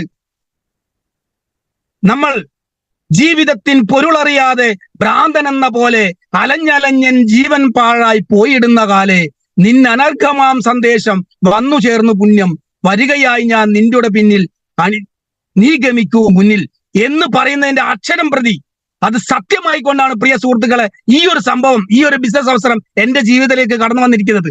ഇത് പരമമായ സത്യമാണെന്നും ഇതിലൂടെ സഞ്ചരിച്ചു കഴിഞ്ഞാൽ എനിക്ക് രക്ഷപ്പെടാൻ പറ്റുന്നുള്ള ഒരു തിരിച്ചറിവ് എനിക്ക് ഉണ്ടായതോടുകൂടി അന്ന് ഞാൻ ഏറ്റെടുത്തു, ഈ ബിസിനസ് ഏറ്റെടുത്തു. അതിന് എനിക്ക് നേതൃത്വം തന്നിട്ടുള്ള ഇതുപോലെ ഹരികൃഷ്ണ സാറും ബിജു BK സാറും ശ്രീധരൻ സാറും അതുപോലെ തന്നെ ബെല്ല് സാറും ശൈലേഷ് സാറും എന്നുള്ള ആളുകളെ നിങ്ങൾ എപ്പോ ശ്രദ്ധിച്ചു നോക്കുക. വിദ്യാഭ്യാസപരമായിട്ടും കുടുംബപരമായിട്ടും സാമൂഹ്യപരമായിട്ടും ഈ ബിസിനസിനെ കുറിച്ചിട്ടോ മറ്റുള്ളതിനെ കുറിച്ചോ ഒരു അറിവുമില്ലാത്ത വല്ലീഷ് എന്ന് പറയുന്ന വ്യക്തി ഈ ഒരു തലത്തിലേക്ക് മാറിയാൻ കഴിഞ്ഞിട്ടുണ്ട് എങ്കിൽ പ്രിയ സുഹൃത്തുക്കളെ നിങ്ങൾ മനസ്സിലാക്കണം. ഞാൻ ഏതോ ഒരു IPS ഉദ്യോഗസ്ഥൻ എഴുതിയ പുസ്തകത്തിൽ പറഞ്ഞിരിക്കുന്നത് പോലെ ഞാൻ സ്രാവുകൾക്കൊപ്പമാണ് പ്രിയ സുഹൃത്തുക്കളെ നീന്തുന്നത്, സ്രാവുകൾക്കൊപ്പമാണ് ഞാൻ നീന്തുന്നത്. ഇതുപോലെ തന്നെ ബെല്ല് സാറെ പോലെയുള്ളതും ശൈലേഷ് സാറെ പോലെയുള്ളതും ശ്രീധര സാറേയും വിജി സാറേയും ഹരികൃഷ്ണൻ സാറെ പോലുള്ള മഹാന്മാരായിട്ടുള്ള നെറ്റ്വർക്ക് മാർക്കറ്റിംഗിലെ ലെജൻഡുകളായി മാറിയിട്ടുള്ള അവരുടെ ഒപ്പമാണ് പ്രിയ സുഹൃത്തുക്കളെ ഒരു മത്സ്യത്തൊഴിലാളിയായ ഒരു മുക്കുവനായ ഒരു വല്ലീശൻ എന്ന് പറയുന്ന വ്യക്തി നീന്തുന്നത്. പ്രിയ സുഹൃത്തുക്കളെ, ഒപ്പം നീന്തുക എന്ന് പറയുന്നത് അത്ര എളുപ്പമുള്ള കാര്യമല്ല പ്രിയ സുഹൃത്തുക്കളെ. ഏറ്റെടുക്കുന്ന ദൗത്യം അതിന്റെ പൂർണ്ണത മനസ്സിലാക്കിക്കൊണ്ട്, അതിന്റെ ശരി മനസ്സിലാക്കിക്കൊണ്ട്, അത് നെഞ്ചോട് ഏറ്റെടുത്ത് ചെയ്തുകൊണ്ട് ഇനി മരണാവസാനം വരെ, ജീവിത അവസാനം വരെ ഇതാണ് എന്റെ ജീവിത ലക്ഷ്യമെന്ന് പ്രഖ്യാപിച്ചുകൊണ്ട് ഇവർക്കൊപ്പം ഞാൻ തുല്യമായി നിന്നുകൊണ്ട് നീന്തുന്നുണ്ടെങ്കിൽ പ്രിയ സുഹൃത്തുക്കളെ, അവിടെയാണ് നമ്മൾ മനസ്സിലാക്കേണ്ടത്. ഈ നെറ്റ്വർക്ക് മാർക്കറ്റിംഗിന്റെ സാധ്യതയിൽ മനസ്സിലാക്കേണ്ട ഒരു രീതിയിലാണ് ഞാൻ മുന്നോട്ട് പോയിക്കൊണ്ടിരിക്കുന്നത്. അതിനൊപ്പം കൈപിടിക്കാൻ ഇതുപോലെ നമ്മൾ ഗ്രേറ്റ് ലീഡേഴ്സ് ആയിട്ടുള്ള, അറിവിന്റെ കൂമ്പാരങ്ങളായിട്ടുള്ള, ഇതുപോലെ ഉസ്താദുമാരായിട്ടുള്ള, ഇതുപോലെ പ്രചാരകന്മാരായിട്ടുള്ള നിരവധി വ്യക്തികളാണ് പ്രിയ സുഹൃത്തുക്കളെ നമ്മളെ കൈപിടിച്ചിരിക്കുന്നത്. എന്തിന് നമ്മൾ ഭയക്കണം?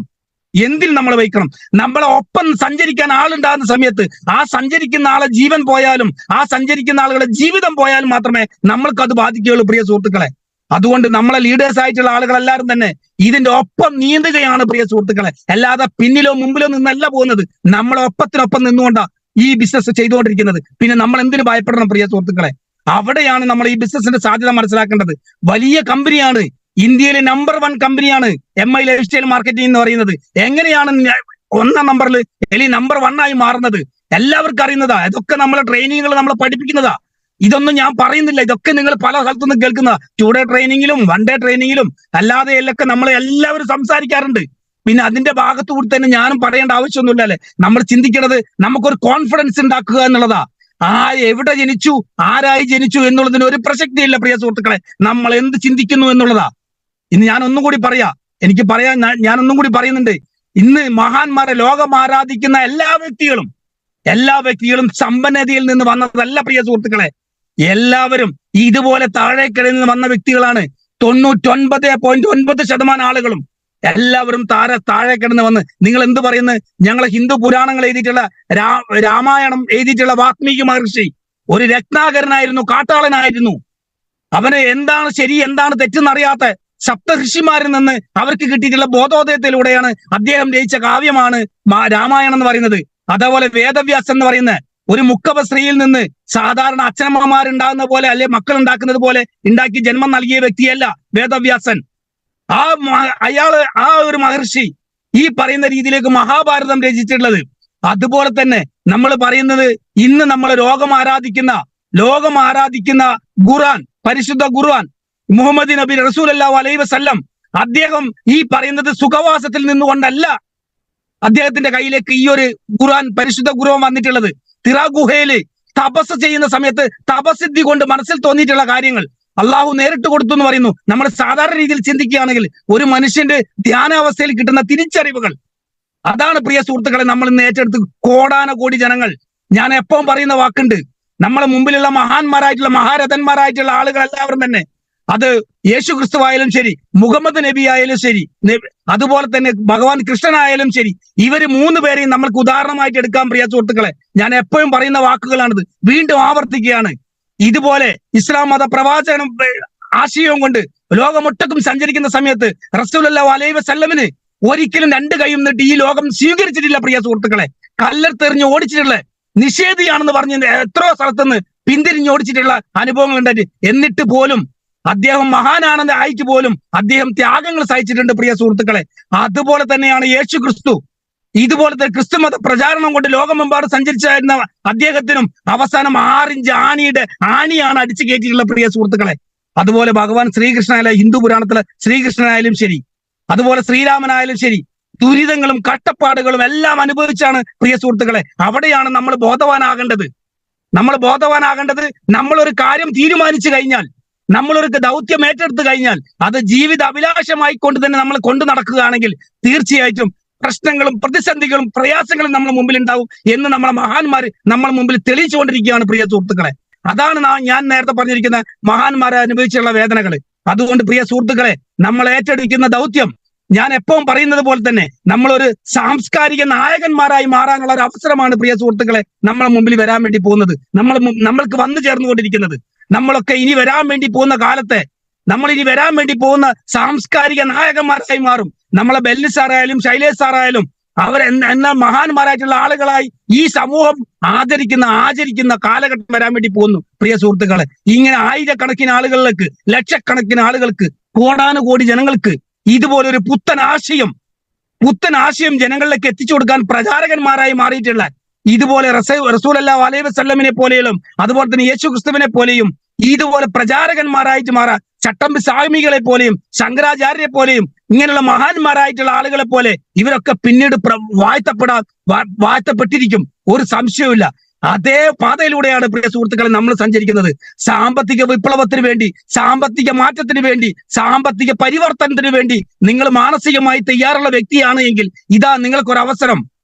ഈ അവസരത്തിലൂടെ നിങ്ങൾ സഞ്ചരിച്ചു കഴിഞ്ഞാൽ നിങ്ങൾക്ക് ഭൂമിയിൽ രക്ഷപ്പെടാൻ പറ്റും. നിങ്ങളെ ഈ ജീവിതകാലം, ശിഷ്ടകാലം നിങ്ങൾ ഒരു ധനികനായി മാറാനും സമ്പന്നനായി മാറാനും നിങ്ങൾക്ക് കഴിയാൻ പറ്റും. ഏതോ ഒരു വ്യക്തി പറയുന്ന വാക്ക് ഞാൻ കേട്ടിട്ടുണ്ട്. നിങ്ങളൊരു സമ്പന്നനാകുക എന്ന് പറയുന്നത് നിങ്ങൾ സമ്പന്നതയിൽ സുഖലോലുപതയിൽ ജീവിക്കാൻ വേണ്ടി മാത്രമല്ല പ്രിയ സുഹൃത്തുക്കളെ. നമ്മളൊരു സമ്പന്നനായി നമ്മൾ വരികയാണെങ്കിൽ തീർച്ചയായിട്ടും നമ്മൾക്ക് കഴിയുന്ന കുറെ ഉപകാരങ്ങൾ നമ്മൾക്ക് സമൂഹത്തിൽ ചെയ്യാൻ പറ്റും പ്രിയ സുഹൃത്തുക്കളെ. നമ്മളെ കാണേണ്ടത് അങ്ങനെയായിരിക്കണം പ്രിയ സുഹൃത്തുക്കളെ. എത്രയോ പാവപ്പെട്ട ആളുകളുണ്ട് പ്രിയ സുഹൃത്തുക്കളെ നമ്മളെ നാട്ടില്. എത്രയോ ആളുകൾ നമ്മൾ ഈ ചിന്തിക്കുന്ന പോലെ കഴിയാത്തതും, അതുപോലെ നമ്മൾ സംസാരിക്കുന്നത് പോലെ സംസാരിക്കാൻ കഴിയാത്തതും, നമ്മൾ പോലെ പെരുമാറാൻ കഴിയാത്തതും, എന്തിനേറെ പറയുന്നു, നമ്മൾ ഈ ചെയ്യുന്ന പ്രവൃത്തി തന്നെ ചിന്തിക്കാൻ പറ്റാത്ത ആയിരക്കണക്കിന് കോടാനുകോടി ജനങ്ങൾ, പാവപ്പെട്ട ജനങ്ങൾ നമ്മുടെ സമൂഹത്തിലുണ്ട് പ്രിയ സുഹൃത്തുക്കളെ. നമ്മളൊക്കെ രക്ഷപ്പെട്ടു കഴിഞ്ഞാൽ ഇതുപോലുള്ള സത്യസന്ധമായ രീതിയിൽ, ഇതുപോലെ തന്നെ നല്ല രീതിയിൽ നമ്മൾ ഉണ്ടാക്കുന്ന പണങ്ങൾ നമ്മൾ ഇതുപോലെ പലർക്കും നമ്മൾ ദാനം കൊടുത്തുകൊണ്ട് നമ്മളെ സമൂഹത്തിന് ഉണർത്തിക്കൊണ്ടുവരും പ്രിയ സുഹൃത്തുക്കളെ. അതിനു കൂടിയാണ് നമ്മളൊക്കെ ഈ വഴിക്ക് വന്നിട്ടുള്ളത്. അല്ലാതെ നമ്മളൊക്കെ രക്ഷപ്പെടുക, നമ്മളൊക്കെ ജീവിതത്തിൽ വലിയവരായി മാറുക എന്നുള്ള മാത്രമല്ല പ്രിയ സുഹൃത്തുക്കളെ നമ്മൾ ചെയ്തുകൊണ്ടിരിക്കുന്ന പ്രവൃത്തിന്റെ അനന്തര ഫലം. അതുകൊണ്ട് എല്ലാവരും ഒറ്റക്കെട്ടായി നിന്നുകൊണ്ട് ഈ ബിസിനസ്സിലൂടെ നമ്മൾ ഏതൊക്കെ തലത്തിലേക്ക് എത്താൻ പറ്റും അതൊക്കെ നേടിയെടുക്കാൻ പറ്റും, ഒരു സംശയം വേണ്ട. അതിനൊക്കെ നമ്മൾ മാനസികമായിക്കൊണ്ട് നമ്മളെപ്പോഴും ഈ ഒരു ബിസിനസിനെ കുറിച്ച് മാത്രം ചിന്തിക്കുക. ഞാൻ എപ്പോഴും പറയാറുണ്ട് പ്രിയ സുഹൃത്തുക്കളെ, നിങ്ങൾ ഈ ബിസിനസ് സൈഡായിട്ട് ചെയ്യരുത്. നിങ്ങൾ ഈ ബിസിനസ് ഫുൾ ടൈം ചെയ്യരുത്. നിങ്ങളൊക്കെ ചെയ്യേണ്ടത് ലൈഫ് ടൈമായി ചെയ്യണം പ്രിയ സുഹൃത്തുക്കളെ. ജീവിതചര്യയായിട്ട് കാണണം പ്രിയ സുഹൃത്തുക്കളെ. അതിനൊരു ഉദാഹരണം കൂടി ഞാൻ നിങ്ങളോട് പറയാം. ഇതുപോലെ എന്റെ മുമ്പിലിരിക്കുന്ന ഉസ്താദ് രാവിലെ, എനിക്ക് തോന്നുന്നത് 4 മണിക്കോ അല്ലെങ്കിൽ 4:30-5 മണിന്റെ മുമ്പേ എണീക്കുന്ന ഒരു വ്യക്തിയായിരിക്കാം. വ്യക്തി എണീക്കുന്ന സമയത്ത് പ്രാർത്ഥനയും അതുപോലെ മറ്റുള്ള കാര്യങ്ങളും, ഞങ്ങളെ മതത്തിൽ പറയുന്ന, ഹിന്ദു മതത്തിൽ പറയുന്ന സ്വാമിമാരും സന്യാസിമാരും, അതുപോലെ ക്രിസ്തു മതത്തിൽ പറയുന്ന പള്ളിയിലച്ചന്മാരും, അതുപോലെ അതോട് ബന്ധപ്പെട്ട ആളുകളും, ആ പള്ളിയായിട്ട് ബന്ധപ്പെട്ട്, അതുപോലെ മുസ്ലിം മതത്തിലെ ആ പള്ളിയായിട്ട് മസ്ജിദുമായിട്ട് ബന്ധപ്പെട്ടുള്ള ആളുകൾ, ഇവരെല്ലാവരും നമ്മളൊന്ന് ശ്രദ്ധിച്ചു നോക്കാം. അവരൊന്നും ഒരിക്കലും സീസൺ ഭക്തി കൊണ്ട് നടക്കുന്നവരല്ല പ്രിയ സുഹൃത്തുക്കളെ. അവരൊന്നും സീസൺ ഭക്തി കൊണ്ട് നടക്കുന്നതല്ല. ഈ പറയുന്ന ഈ ഉമർ സാർ എന്നെ പറയുന്നുണ്ട്, ഉസ്താദ് സാർ എന്നെ പറയാറുണ്ട്, എനിക്ക് ആകെ ചെറിയ തുച്ഛമായ ശമ്പളമാണ് ഞാനത് എനിക്ക് കിട്ടിയിരുന്നത്. എന്തുകൊണ്ട് ആ തുച്ഛമായ ശമ്പളത്തിൽ വേറൊരു പണി ഇല്ലാഞ്ഞിട്ടാണോ ആ ഒരു തുച്ഛമായ ശമ്പളത്തിൽ അത് നിൽക്കുന്നത്? അതല്ല പ്രിയ സുഹൃത്തുക്കളെ. അതിനേക്കാൾ ഉപരിയായിട്ട് ഞാൻ ചെയ്യുന്ന പ്രവൃത്തി ഒരു പുണ്യകർമ്മമാണെന്നും ആ പുണ്യകർമ്മത്തിന് അള്ളാഹുവാണ് അല്ലെങ്കിൽ വേറൊരു ശക്തിയാണ് എനിക്ക് പ്രതിഫലം തരുന്നതെന്നും ഇതെനിക്ക് ഈ ഒരു ഭൗതിക ലോകത്ത് ജീവിക്കാനുള്ള ഒരു ചെറിയൊരു വരുമാനമാണെന്നും ആ സത്കർമ്മത്തിന്റെ മഹത്വം മനസ്സിലാക്കിക്കൊണ്ട് ചെയ്യുന്നത് കൊണ്ടാണ് പ്രിയ സുഹൃത്തുക്കളെ അതുപോലെ ആയിരിക്കണം പ്രിയ സുഹൃത്തുക്കളെ. നിങ്ങൾ പണത്തെ ആഗ്രഹിക്കേണ്ട പ്രിയ സുഹൃത്തുക്കളെ. ഈ ചെയ്യുന്ന ബിസിനസ്സിനെ നിങ്ങൾ ആഗ്രഹിച്ചാൽ മതി. ഈ ബിസിനസ് മതി നിങ്ങളെ രക്ഷപ്പെടുത്താൻ. ഈ ബിസിനസ്സിലൂടെ നിങ്ങൾ മുന്നോട്ട് സഞ്ചരിക്കേണ്ട രീതിയാണ് ഞാൻ പറയുന്നത്. ഇതൊരിക്കലും പാർട്ട് ടൈം ആയിട്ടോ ഈ ഫുൾ ടൈം ആയിട്ടോ അങ്ങനെയല്ല ചെയ്യേണ്ടത്. ലൈഫ് ടൈം ആയിട്ട് ചെയ്യുക. ശബരിമലക്ക് പോകുന്ന ആൾക്കാര്, അതുവരെ കുടിച്ച് കൂത്താട്ടി നടക്കുന്ന ആൾക്കാര് ആ സമയത്ത് മാലയിട്ടുകൊണ്ട് ശബരിമലയിൽ പോകുന്നത് പോലെ അങ്ങനെ ചെയ്യേണ്ടതല്ല. ഇത് ജീവിതം തന്നെ ജീവിത വ്രതമായി കാണണം പ്രിയ സുഹൃത്തുക്കളെ. ഇന്ന് തുടങ്ങി, ഇന്ന് രാവിലെ നമ്മൾ ഇതുപോലെ തുടങ്ങി. ഇനി രാത്രി 10 മണി 11 മണി നമ്മൾ ഉറങ്ങുന്നത് വരെ ഈ ചിന്ത മാത്രമേ ഉള്ളൂ പ്രിയ സുഹൃത്തുക്കളെ. അങ്ങനെ ആയിരിക്കണം. ഇവരാരും തന്നെ നമ്മൾ നേരത്തെ പറഞ്ഞത് ക്ഷേത്രവാസികളായാലും ശരി, മസ്ജിദ് വാസികളായാലും ശരി, പള്ളിയിൽ ചർച്ചിന്റെ വാസികളായാലും ശരി, ഇവരാരും തന്നെ പ്രതിഫലം ഇച്ഛിക്കാതെയാണ് സ്വധർമ്മം അനുഷ്ഠിച്ചുകൊണ്ട് നിൽക്കുന്നത്. അതുപോലെ ആയിരിക്കണം നമ്മളെ സ്വധർമ്മമായി മാറണം ഈ ഒരു നെറ്റ്വർക്ക് മാർക്കറ്റിംഗ്. അത് പ്രത്യേകിച്ച് MI ലൈഫ് സ്റ്റൈൽ മാർക്കറ്റിംഗ്, ഇതിന്റെ മാനേജ്മെന്റ്, ഇതിന്റെ പ്രൊഡക്റ്റുകൾ, ഇതിന്റെ ഇൻകം പ്ലാനുകൾ, അതുപോലെ നമ്മളെ കൂട്ടായ്മകൾ, ചങ്ക് പറിച്ച് ബെല്ലി സാർ പറയുന്നത് പോലെ പിടിച്ചു കൊണ്ടുവരാൻ പറഞ്ഞാൽ കൊന്നുകൊണ്ടുവരുന്ന ലീഡേഴ്സ് ഉണ്ട് പ്രിയ സുഹൃത്തുക്കളെ നമ്മളെ മുമ്പിൽ. നിങ്ങൾ ഏത് കാര്യത്തിന് വിളിച്ചു കഴിഞ്ഞാലും നിങ്ങൾ വിളിപ്പുറത്ത് അദ്ദേഹം വന്നിരിക്കും, ആ ലീഡർ വന്നിരിക്കും. അങ്ങനെ ആത്മാർത്ഥമുള്ള ലീഡേഴ്സ് ഉണ്ട് പ്രിയ സുഹൃത്തുക്കളെ. നമ്മൾക്ക് ഇതിനെക്കുറിച്ച് അത്ര വലിയ ബോധമില്ലെങ്കിലും നമ്മളെ ലീഡേഴ്സിന് പൂർണ്ണമായ ബോധമുണ്ട് പ്രിയ സുഹൃത്തുക്കളെ. നമ്മൾ തെരഞ്ഞെടുത്തിരിക്കുന്ന പാത, നമ്മൾ തെരഞ്ഞെടുക്കുന്ന വഴികളെല്ലാം തന്നെ സത്യസന്ധമാണെന്ന് എല്ലാവർക്കും പൂർണ്ണ ബോധ്യമുണ്ട് പ്രിയ സുഹൃത്തുക്കളെ. ആ ഒരു ബോധ്യം നമ്മൾക്ക് കൂടി ഉണ്ടാകുക എന്നുള്ളതാണ് നമ്മൾ എല്ലാവരും ശ്രദ്ധിക്കേണ്ടത്. അതുകൊണ്ട് എല്ലാവരും ഒറ്റക്കെട്ടായി നിന്നുകൊണ്ട്, ഇതൊരു രാജ്യത്ത് വരുന്ന സാമ്പത്തിക വിപ്ലവമാണ്. പ്രശസ്തനായിട്ടുള്ള നമ്മളെ മുൻ രാഷ്ട്രപതി അബ്ദുൽ കലാം പറയുന്ന പോലെ 25-30 കാലഘട്ടമാകുന്ന സമയത്ത് നമ്മളെ രാജ്യം ഡെവലപ്പാകും പ്രിയ സുഹൃത്തുക്കളെ. അതിന്റെ ലക്ഷണങ്ങൾ നമ്മുടെ നാട്ടിൽ വന്നു കഴിഞ്ഞു. ഇത് നമ്മൾ മനസ്സിലാക്കേണ്ടത്. ഇവിടെയുണ്ട് നെഗറ്റീവും പോസിറ്റീവും. ഈ രാജ്യം സാമ്പത്തിക ശക്തിയായി മാറുന്നുണ്ട് എന്നുള്ള കാര്യത്തിൽ ലോകരാഷ്ട്രങ്ങളെല്ലാം പറയുന്നുണ്ട്. അത് കടം വാങ്ങിയിട്ടായാലും ശരി, എന്ത് തന്നെ വാങ്ങിയിട്ടായാലും ശരി, നമ്മളെ രാജ്യം സമ്പന്നതയിലേക്ക് പോകുന്നുണ്ട്. ആ സമ്പന്നതയിലേക്ക് പോകുന്ന സമയത്ത് കൊയിലാണ്ടി കടപ്പുറത്തുള്ള വല്ലീശൻ ആ സമ്പന്നതയിലേക്ക് പോകുന്ന വഴിയിലുണ്ടോ എന്നുള്ളതാണ് ശ്രദ്ധിക്കേണ്ടത്. അതുപോലെയാണ് എന്നെ കേൾക്കുന്ന നിങ്ങൾ എല്ലാവരും ശ്രദ്ധിക്കേണ്ടത്. ഈ രാജ്യത്ത് വരുന്ന സാമ്പത്തിക മാറ്റത്തിനനുസരിച്ച് ഞാനും ആ പാതയിൽ ഉണ്ടോ? അതൊരു വലിയ ചോദ്യമായി കാണണം പ്രിയ സുഹൃത്തുക്കളെ. ഇവിടെ വരുന്ന 6 വരി പാത വരുന്നുണ്ട്. നമ്മൾ കേരളത്തിൽ അങ്ങോളം ഇങ്ങോളം 6 വരി പാത വരുന്നുണ്ട്. ഈ പാതയിലൂടെ നിങ്ങൾ അതിവേഗം ആ റോഡിന്റെ സൗന്ദര്യം ആസ്വദിച്ചുകൊണ്ട്, ഈ ജീവിതത്തിലെ സൗന്ദര്യം ആസ്വദിച്ചുകൊണ്ട് നിങ്ങൾ ജീവിക്കാൻ തയ്യാറാണ് എങ്കിൽ ഈ 6 വരി പാത നിങ്ങൾക്ക് ഉപകരിക്കും പ്രിയ സുഹൃത്തുക്കളെ. അതിന് പകരം നിങ്ങൾക്ക് അത് ആസ്വദിക്കാനുള്ള മാനസികമായിട്ടുള്ള കരുത്തില്ല എങ്കിൽ, അതിന് സാമ്പത്തികമായി കരുത്തില്ല എങ്കിൽ, ശാരീരികമായി കരുത്തില്ല എങ്കിൽ, നിങ്ങൾക്ക് സഞ്ചരിക്കാൻ വേണ്ടി 6 വരി പാതയുടെ അപ്രോച്ച് റോഡുകൾ കൊടുത്തിട്ടുണ്ട്. നിങ്ങൾക്ക് മൂടാടി ഇറങ്ങാം, നന്ദിയിൽ ഇറങ്ങാം, അതുപോലെ തന്നെ കൊയിലാണ്ടിയിൽ ഇറങ്ങാം, തിക്കോടിയിൽ ഇറങ്ങാം, എവിടെ വേണമെങ്കിലും ഇറങ്ങിക്കൊണ്ട് അങ്ങ് പോകാം. മറ്റേത് അങ്ങനെയല്ല പ്രിയ സുഹൃത്തുക്കളെ. ഫാസ്റ്റായി എത്രയും പെട്ടെന്ന് നിങ്ങൾക്ക് എത്താം. അതുപോലുള്ള പല പുരോഗതികളും നമ്മുടെ രാജ്യത്ത് വരാൻ വേണ്ടി പോകുന്നുണ്ട്. ഇനി വേറൊരു കാര്യം കൂടി പറയാ. ഈ രാജ്യത്തിന്റെ പുരോഗതിയെ കുറിച്ച് പറയുന്നത് എന്തിനാണെന്ന് വെച്ചാൽ, ഈ പുരോഗതികളൊക്കെ നമ്മൾ മുൻകൂട്ടി അറിഞ്ഞിരുന്നു കഴിഞ്ഞാൽ നമുക്ക് ആ ലക്ഷ്യത്തിലേക്ക് പോകാനുള്ള ആ ത്വര, നമ്മൾക്ക് ആഗ്രഹം, നമ്മൾക്ക് വീണ്ടും ആവേശം ഉണ്ടാക്കും പ്രിയ സുഹൃത്തുക്കളെ. ഇനി വരാൻ വേണ്ടി പോകുന്നത് ആകാശ പാതകളാ. കേരളത്തിൽ മാത്രം, ഇന്ത്യയിൽ ഒട്ടുക്കും കേരളത്തിൽ മാത്രം തന്നെ ഈ 10-15 എയർപോർട്ടുകൾ വരാൻ വേണ്ടി പോകുന്നു. എന്തിനു വേണ്ടി പ്രിയ സുഹൃത്തുക്കളെ? നമ്മൾ ഇന്ന് കാറിലും അതുപോലെ തന്നെ ബസ്സിലും ട്രെയിനിലും സഞ്ചരിക്കുന്ന ദൂരം ഇനി വിമാനമാർഗം അതിന്റെ ചാർജുകളൊക്കെ കുറച്ചുകൊണ്ട് ജനങ്ങൾക്ക് സുഖസൗകര്യമായ രീതിയിൽ, അപകടങ്ങൾ കുറഞ്ഞ രീതിയിലൊക്കെ പോകാൻ വേണ്ടിയിട്ട് ഇഷ്ടം പോലെ എയർപോർട്ടുകൾ നമ്മുടെ നാട്ടിൽ വരുന്നുണ്ട്. ഈ എയർപോർട്ടുകളും ഇതുപോലുള്ള റോഡുകളും ഇതുപോലെ റെയിലുകളും ഇപ്പം വന്ദേ ഭാരത് എന്ന് പറയുന്ന ട്രെയിൻ വന്നു, അതുപോലെ വന്ദേ മെട്രോ വരുന്നുണ്ട്. ഇതൊക്കെ നമ്മൾ വരുന്നുണ്ട്. ഇവിടെ നമ്മൾ പോസിറ്റീവായിട്ട് കാണുകയാണെങ്കിൽ അതിലൊക്കെ കയറാനുള്ള ഒരു സൗഭാഗ്യം നമ്മൾക്ക് ഉണ്ടാവണം. ഉണ്ടെങ്കിൽ മാത്രമേ അത് പോസിറ്റീവായിട്ട് മാറൂ. പക്ഷെ ഇതൊക്കെ ബൂർഷ കമ്പനികൾക്ക് വേണ്ടി, ബൂർഷ മുതലാളിമാർക്ക് വേണ്ടി എന്ന് പറഞ്ഞുകൊണ്ട്, കുത്തക മുതലാളിമാർക്ക് വേണ്ടിയാണെന്ന് പറഞ്ഞ് നമ്മൾ പിന്നോട്ട് മാറുകയാണെങ്കിൽ പ്രിയ സുഹൃത്തുക്കളെ, ഞാൻ നേരത്തെ പറഞ്ഞതുപോലെ ഘോരമായ അഗ്നിക്ക് ചുറ്റും നേരിയ ചാരത്തിന്റെ വലയം ഉണ്ടാവും. നിങ്ങൾ ചാരത്തിന്റെ വലയമാണ് നോക്കുന്നതെങ്കിൽ നിങ്ങൾക്ക് അപ്രോച്ചിലൂടെ സഞ്ചരിക്കാം. എന്റെ കയ്യിൽ ഒന്നുമില്ല, ഞാനൊന്നുമല്ല, എനിക്കൊന്നുമില്ല, അങ്ങനെ നിസാരനായിക്കൊണ്ട് നിസാരത്തോടു കൂടി ജീവിക്കാം. അല്ലാതെ ഈ ഭൂമിയിൽ പടച്ചവൻ നമ്മളെ പടച്ചിട്ടുണ്ടെങ്കിൽ, ഈ പ്രപഞ്ചത്തിൽ നമ്മളെ സൃഷ്ടിച്ചിട്ടുണ്ടെങ്കിൽ അതിനൊക്കെ എല്ലാം അനുഭവിക്കാനും എല്ലാം കാണാനും കേൾക്കാനുള്ള അർഹത, യോഗ്യത എനിക്കുണ്ട് എന്നുള്ള തിരിച്ചറിവോടുകൂടി, നിങ്ങളൊരു വാശിയോടുകൂടി ആ ഒരു പ്രയാണത്തിലേക്ക് നിങ്ങൾ സഞ്ചരിക്കുന്ന സമയത്ത് അത് കൃത്യമായി നിങ്ങൾ വിചാരിക്കുന്ന സമയത്ത് അവിടെ എത്തിച്ചേരുമെന്നുള്ള പ്രതിജ്ഞ ഒരിക്കലും നിങ്ങൾ ചിന്തിക്കരുത്. അങ്ങനെ ഓരോ വ്യക്തിയുടെയും മാനസികവും ശാരീരികവും സാംസ്കാരികമായിട്ടുള്ള ഒരു പൊരുത്തപ്പെടലുകളുണ്ട് ഇതിന്റെ വിജയത്തിന്റെ പിന്നിൽ. അപ്പൊ നമ്മൾ മാനസികമായിട്ടും ശാരീരികമായിട്ടും ആ ഒരു പൊരുത്തപ്പെടലുകൾ ഇല്ല എങ്കിൽ തീർച്ചയായും നമ്മൾക്ക് കുറച്ചുകൂടി സമയം പിടിക്കും. പക്ഷെ അവിടെ നമ്മൾ പൊരുത്തപ്പെട്ട് മുന്നോട്ട് പോകാൻ തയ്യാറെടുക്കുകയാണെങ്കിൽ തീർച്ചയായിട്ടും ഈ രാജ്യത്തുള്ള എല്ലാ സമ്പന്നതയും എല്ലാ പോസിറ്റീവും നമ്മൾക്ക് സ്വീകരിക്കാൻ പറ്റും. അതിൽ നിന്ന് മാറിക്കൊണ്ട്, അതിനെ കുറ്റം പറഞ്ഞുകൊണ്ട് അതിൽ നിന്ന് നമ്മൾ മാറിക്കൊണ്ട് നിൽക്കുകയാണെങ്കിൽ അത് തന്നെയാണ് പ്രിയ സുഹൃത്തുക്കളെ MI ലൈഫ് സ്റ്റൈൽ മാർക്കറ്റിംഗ് എന്ന് പറയുന്ന നമ്മളെ ബിസിനസ്സും. ഇതുപോലെ നിങ്ങൾക്ക് ഈ ഒരു ബിസിനസ്സിലൂടെ എന്റെ ഈ വരുന്ന സാമ്പത്തികമായ വിപ്ലവങ്ങൾ നാട്ടിലേക്ക് വരുന്ന സമയത്ത് അത് എന്റെ ജീവിതത്തിലും എന്റെ മക്കൾക്കും എന്റെ കുടുംബത്തിലും അനുഭവിക്കാനും കൂടിയാണ് ഈ ഒരു രാജ്യം അങ്ങനെ ചെയ്യുന്നത്. അത് എനിക്കും അനുഭവിക്കണം, എന്റെ കുടുംബങ്ങൾക്ക് അനുഭവിക്കണം എന്നുള്ള ചിന്തയോടുകൂടി നിങ്ങൾ ഇതിനെ മുന്നോട്ട് കൊണ്ടുപോകാൻ തയ്യാറെടുക്കുകയാണെങ്കിൽ ഒരു സംശയം വേണ്ട, ഈ ഒരു നെറ്റ്വർക്ക് മാർക്കറ്റിംഗ് നമ്മളെ ജീവിതത്തിൽ വലിയ മാറ്റങ്ങൾ ഉണ്ടാക്കും. ഒരു സംശയവും നിങ്ങൾ മനസ്സിൽ വെക്കരുത് പ്രിയ സുഹൃത്തുക്കളെ. ഒരു സംശയം, ഒരു തരിമ്പ് സംശയം വെക്കരുത്. നിങ്ങൾ ഇറങ്ങി തിരിക്കുക. ആ ദൗത്യം ഏറ്റെടുക്കുന്ന സമയത്ത് എന്ത് ക്ലേശകരമായ ബുദ്ധിമുട്ടുള്ള പ്രശ്നങ്ങൾ നമ്മൾ ഏറ്റെടുക്കുന്ന സമയത്തും നമുക്ക് പല പ്രയാസങ്ങളും ഉണ്ടാവാം. ആ പ്രയാസങ്ങളൊക്കെ നമുക്ക് അതൊരു ചവിട്ടുപടിയായി കണ്ടുകൊണ്ട്, ഊന്നുവടിയായി കണ്ടുകൊണ്ട് അതിലൊക്കെ പിടിച്ച് താങ്ങി നിന്നുകൊണ്ട് മുന്നോട്ട് പോകുക. അതിന് നമ്മൾക്ക് യാത്രാ സൗകര്യങ്ങളില്ലാതിരിക്കാം, നമ്മൾക്ക് സംസാരിക്കാനുള്ള കഴിവുകളില്ലായിരിക്കാം. ഞാനും ഇതുപോലെ ഇതിലേക്ക് വരുന്ന സമയത്ത് ഞാൻ പൊതുവെ കടപ്പുറത്തുള്ള ഒരാളായതുകൊണ്ട് എനിക്ക് ഇങ്ങനെ സംസാരിക്കാൻ അറിയില്ലായിരുന്നു. ഇപ്പം തന്നെ ഞാനിത് സംസാരിക്കുന്ന സമയത്ത് എല്ലാവർക്കും അറിയാൻ പറ്റും. ചില വാക്കുകളൊക്കെ ഞാൻ കടപ്പുറത്ത് ഉപയോഗിക്കുന്ന പോലെ ഞാൻ ശീലിച്ചു വന്നതായതുകൊണ്ട് അങ്ങനെ വരാൻ സാധ്യതയുണ്ട്. അതൊന്നും എന്റെ വിഷയമല്ല.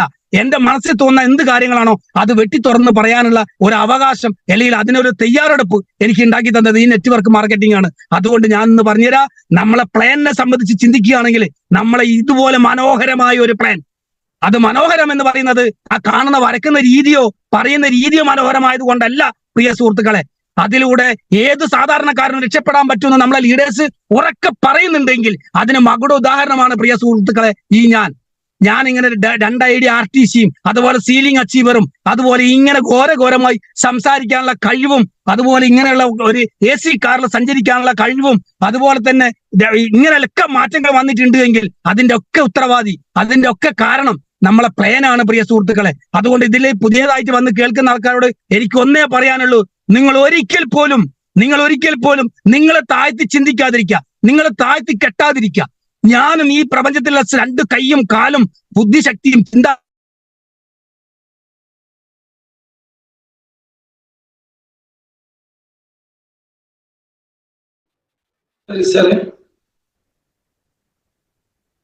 ഹലോ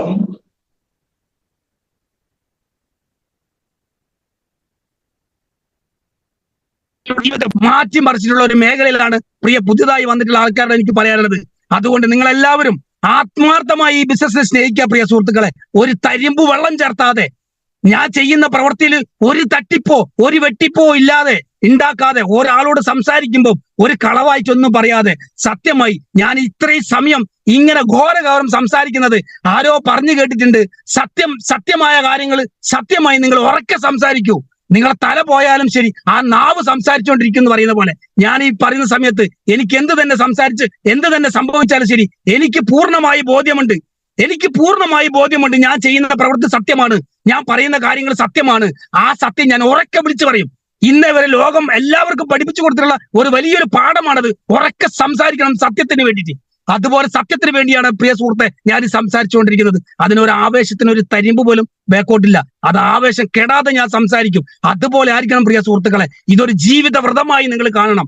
ഇപ്പൊ ഉസ്താദിനെ കൊണ്ട് പറഞ്ഞതുപോലെ ആ ജപമാല കയ്യിലെടുത്തുകൊണ്ട് ഇനി ആ ജീവൻ ആ ശരീരത്തിൽ നിന്ന് പ്രാണം പോകുന്ന ആ നിമിഷം വരെ എന്താണോ ജപിക്കുന്നത് ആ ജപിക്കുന്ന കാര്യം അത് ജപിച്ചുകൊണ്ടേയിരിക്കും എന്ന് തീരുമാനിക്കുന്നത് പോലെയായിരിക്കണം പ്രിയ സുഹൃത്തുക്കളെ നമ്മുടെ ജീവിതത്തിൽ നിന്ന് ഈ ചൈതന്യം, ഈ ശക്തി അത് എവിടുന്നാണോ വന്നത് അവിടത്തേക്ക് തിരിച്ചു പോകുന്നത് വരെ ഞാൻ ചിന്തിച്ചിരിക്കുന്ന ചിന്താധാര, ഞാൻ ഏറ്റെടുത്തിരിക്കുന്ന ദൗത്യം ഇത് സത്യമാണ്, സത്യസന്ധമാണ്.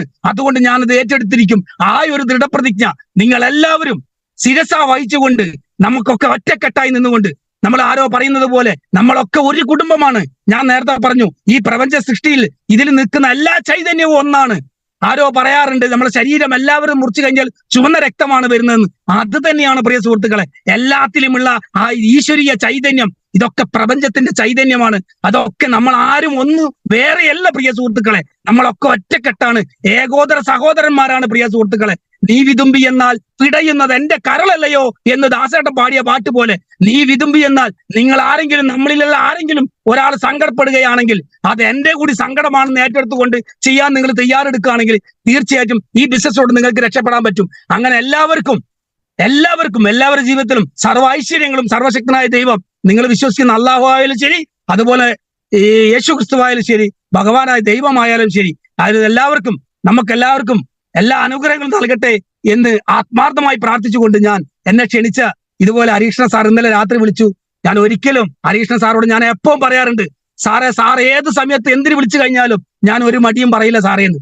കാരണം എന്താണെന്ന് വെച്ചാൽ നമുക്കിഷ്ടപ്പെട്ട ഒരു മഹാനായ വ്യക്തിയാണ് അദ്ദേഹം കാണുന്നത് നമ്മുടെ ശരീരം കൊണ്ട് നോക്കുകയാണെങ്കിൽ ചെറുതാണെങ്കിലും മാനസികമായിട്ട് വലിയൊരു മനുഷ്യനാണ്. അതുപോലെ തന്നെ നമ്മളെ മുമ്പിലിരിക്കുന്നത് ഞാനത് ഇപ്പൊ ശരിക്കും ഞാൻ സംസാരിക്കുന്ന സമയത്ത് ഞാൻ മുഖം കണ്ട് സംസാരിക്കുന്നുണ്ട്. ഉസ്താദ് സാർ, ഉമര ഉസ്താദ് സാറെ ഒക്കെ എല്ലാവരെയും ഞാൻ അതുപോലെ പൂർണ്ണമായി സ്നേഹിക്കുകയും ബഹുമാനിക്കുകയും ചെയ്യുന്നുണ്ട്. മനസ്സിൽ നമ്മൾ കാണുന്ന സമയത്ത് നമ്മളത് പ്രകടിപ്പിക്കുന്നില്ല എന്ന് മാത്രമേ ഉള്ളൂ. എല്ലാവരെയും, സർവചരാചരങ്ങളും, ഈ പ്രപഞ്ചത്തിലുള്ള ഒരു ജീവജാലവും അന്യമല്ല, എല്ലാം ഈ പ്രപഞ്ചത്തിന്റെ സൃഷ്ടിയാണ്. ഇതിനകത്തുള്ള എല്ലാ മനോഹാരിതയും, അത് കുറവായാലും ശരി, നെഗറ്റീവ് ആയാലും പോസിറ്റീവ് ആയാലും, ഇതൊക്കെ ദൈവം തന്നിട്ടുള്ളതാണ് എന്ന മഹത്തായ ഒരു ആശയം, ഒരു ചിന്താഗതി നമ്മൾക്കുണ്ടോ, നമ്മുടെ ജീവിതത്തിൽ നമുക്ക് രക്ഷപ്പെടാൻ പറ്റും. അങ്ങനെ എല്ലാവരുടെ മനസ്സിലും അത്തരം ചിന്തകൾ ഉണ്ടാകട്ടെ. ഈ ഒരു ബിസിനസ്, നെറ്റ്വർക്ക് മാർക്കറ്റിംഗും അതുപോലെ MI ലൈഫ് സ്റ്റൈലും കമ്പനിയെ കുറിച്ചുള്ള പൂർണ്ണമായ ഒരു വിശ്വാസം നിങ്ങളിൽ എല്ലാവർക്കും ദൈവം തമ്പുരാൻ നൽകട്ടെ എന്ന് ആത്മാർത്ഥമായി പ്രാർത്ഥിച്ചുകൊണ്ട് ഞാൻ തൽക്കാലം വിട പറയുന്നു. എല്ലാവർക്കും ആത്മാർത്ഥമായി നന്ദി, നമസ്കാരം.